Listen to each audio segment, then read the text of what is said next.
Hello po sa inyong lahat mga ka-crypto. Ako po si Pinoy Crypto Trader at sa video na ito ay atin pong pag-uusapan ang tungkol dito sa patuloy na nagaganap na banning issue dito kay Binance at maging sa ibang mga crypto exchange na wala pong lisensya na makapag-operate dito sa ating bansa o dito po sa Pilipinas. Kaya yan, sabi rito ay Philippine NTC implements SEC directive. MeTrade in other unlicensed investment sites block. Ayan. Itong si MeTrade or MyTrade at saka kasama po ang ibang mga walang lisensyang mga investment sites. Yan ay sila po ay block na po. Yan, hindi na po natin pwedeng ma-access ang mga ito. Kaya ayan, atin pong aalamin kung ano naman yung kalagayan ni Binance ngayon. Pero bago po tayo magpatuloy ay nais ko lamang po munang bigyang linaw ang aking disclaimer kung saan ang nilalaman po ng video na ito ay hindi po ito isang financial advice. For education and information purposes lamang po ang layunin nito. Maliban po dito ay nais ko na rin pong magbigay babala na wala pong kahit anumang group chat ang Pinoy Crypto Trader. Ayan po, ang source po ng information natin dito ay kay Bitpinas. Ayan, Philippines NTC enforces SEC's directive to block unlicensed investment platforms including MyTrade to safeguard the public from investment scam. Ayan, ginagawa daw po ng NTC ito. Ayan, para maprotektahan yung mga yung NTC at saka SEC para maprotektahan ang publiko sa mga investment scams. Kaya ayan, below is the entire copy of the press release sent to Bitpinas by the Securities and Exchange Commission. Note that if you do not see this in the SEC website, that is was sent to members of the media. Kaya ayan, ito po yung document na sinend po ng SEC dito kay Bitpinas. Ayan, makikita po natin dito mamaya. Ayan, it should be remembered. Ayan, ipapakita ko muna yung kanyang document. Ang dito po yan, ang haba. Yan, press release. Ayan, March 7, bagong-bago po ito. NTC orders blocking of unlicensed investment platform. Kaya yan, mahaba po yan. Pwede po ninyong basahin yan. 2-page po ito. Yan, basahin na lang po ninyo dito kay Bitpinas. Kaya ayan, sabi po rito ay it should be remembered that in a December 2023 panel discussion, then Commissioner Kevin Lee has specifically mentioned the following exchanges: Binance, OctaFX, and MyTrade as candidates for the blocking. Kaya yan, itong nakalipas po na taon, noong buwan po ng December, ay noong nagkaroon po ng panel discussion, ay sabi po ng Commissioner na si Kevin Lee ay meron po silang hawak na listahan ng mga exchanges na kanilang ibablock dito sa Pilipinas. At yung mga listahan na ito ay wala po ito yung mga walang lisensya. Yan, walang license to operate dito sa Pilipinas. At yung ilan lamang po sa kanyang binanggit dito ay syempre si Binance, si OctaFX at saka si MyTrade.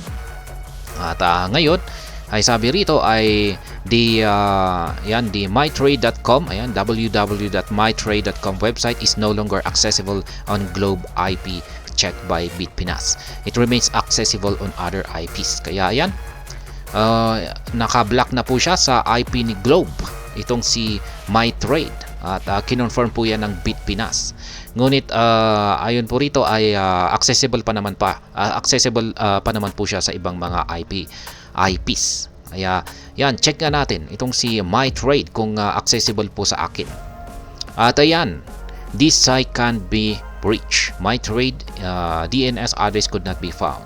Kaya ibig pong sabihin ay block po siya sa aking IP. Yan, hindi ko na po siya ma-access. Dito naman po tayo kay OctaFX. OctaFX is not accessible on Globe IP but not HTTPS octaasia.com. Ayan. Itong si octafx.com ay hindi na po siya accessible dito sa Globe IP, pero accessible pa yung octaasia.com. Kaya yan, check ko na rin yung octafx.com. Ayan po siya. Hindi po siya, the site can't be reached. Ayan. Pero ayan, si Binance. Ayan, Binance is still accessible. Ayan, pwede pa nating ma-access si Binance. Check nga natin. At ayan, na-access ko po itong si Binance at saka tumataas pa yung kanyang mga users. Users trust us. Kaya yan po si Binance, buhay na buhay. Kaya ayan, at ang Ito po yung screenshot ng MyTrade dito kay Bitpinas. This page can't be reached kasi naka-block po siya. NTC initiates blocking of unlicensed sites. The National Telecommunications Commission or NTC has initiated the blocking of websites and apps offering investment opportunities without the necessary license upon the request of the Securities and Exchange Commission. Kaya yan, yung nag-request po rito or nag-utos ay ang SEC, na inutusan po nila ang NTC, ang National Telecommunications, na i-block ang mga website at saka mga applications na ito. Yan, dahil wala silang wala po silang lisensya. Yan. On February 21, the NTC issued a memorandum to all internet service providers directing them to immediately block the websites and apps of MyTrade for violations of the Securities Regulation Code, Revised Corporation Code of the Philippines, and regulations enforced by the SEC. Kaya yan na nga, nag-umpisa pa noong February 21 yung na-issued na memorandum ng NTC sa mga mga internet service providers na kanila pong i-block itong si MyTrade. Yan, kaya siguro parang sample na rin po itong si MyTrade. Inumpisaan po nila sa mga medyo maliit yung kanilang mga users, hindi gaanong maraming mga users. Kaya yan, sa tingin ko ay ihuhuli nila itong si Binance na ibablock kasi alam po nilang maraming mga users, na mga Filipino users dito kay Binance, kaya malamang ay siya po ang kanilang ihuhuli. Uunahin po siguro nila yung mga konti lamang yung mga users. We thank the NTC for supporting our campaign against investment scams and other predatory financial schemes toward the protection of the investing public, SAC Chairperson Emilio B. Aquino said. Kaya yan po ang inilabas na pagpapasalamat ng SEC Chairperson na si Emilio B. Aquino sa ginawang hakbang ng NTC. Yan, na pagbablock sa mga websites na ito. The directive of the NTC will greatly help in preventing the proliferation of the investment scams. The SEC and NTC will continue to work together to take similar actions on other platforms, facilitating illegal investments, taking activities, and other predatory financial schemes. Kaya yan, magtutulungan daw po ang NTC at saka ang SEC para gumawa ng aksyon para maipasara ang mga illegal na mga nag-ooperate na illegal activities na mga platform na nag-ooperate dito sa ating Pilipinas nang walang lisensya. Kaya yan po yung kanilang documents dito. Yan, mahaba po. Pero yan na rin po yung kinontent natin dito. Yan, yung ating napag-usapan dito, ay yan na rin po yung laman nito. Kaya yan, nasampulan na po tayo.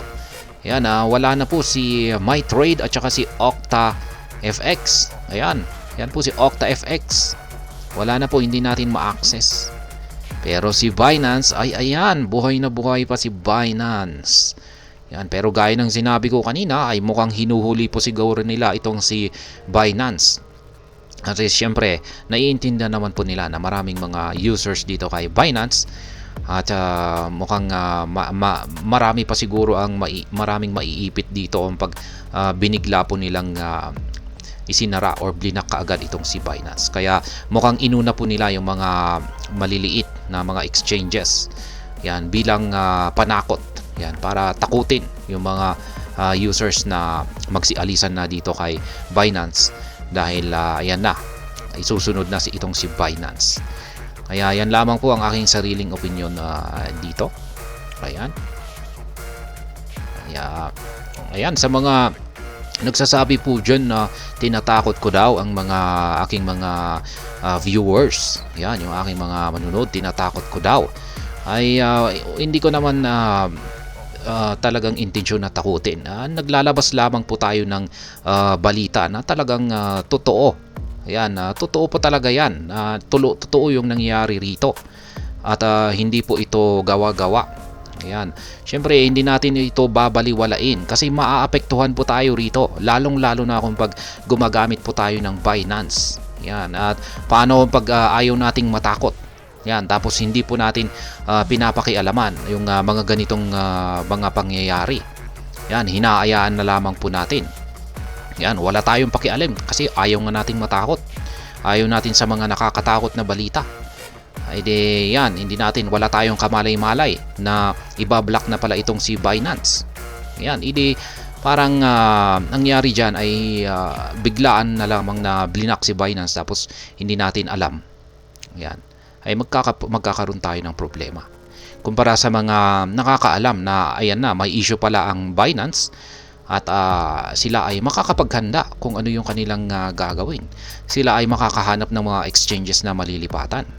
Pero kung pag ikaw na ayaw mong nakakarinig ng masamang balita or hindi magandang balita or nakakatakot na balita, ay mabibigla ka na lang. At ayan, siguro ay magpapanik ka kung saan ka pwedeng lumipat or ayan, kaya ganyan po ang dahilan dito. Hindi ko naman talaga intensyon na takutin yung aking ayan, yung mga viewers. Yan, tayo lamang po ay naglalabas ng kung ano po talaga yung nagaganap at kailangan po nating malaman maski hindi magandang balita yan or magandang balita yan, ay basta importante na kailangan nating malaman sapagkat pwede po tayong maapektuhan, ay ayan, ibabalita po natin yan. Kaya yan po ang latest na update natin dito sa Binance ban dito sa Pilipinas at patuloy po natin itong tututukan kung kailan po darating yung itong yung pagbaban naman dito kay Binance, kapag yan na po inumpisa na po nila ang pagbablock sa mga websites ng ibang mga crypto exchanges. Kaya ayan, hanggang dito na lamang po tayo sa video na ito. Sana po ay inyong nagustuhan ang aking paliwanag dito. Kung inyo po itong nagustuhan ay pakiclick lamang po ang like button nito. Para naman po sa mga bago lamang dito, kayo po ay aking inaanyayahan para mag-subscribe. Pakiclick na rin po ang bell icon nito dahil ito po ang siya magsisilbing notification nito sa mga bago kong videos na akin pong ina-upload sa aking YouTube channel na ito. Marami pong salamat sa panonood. Ingat po tayo lagi at God bless po sa ating lahat.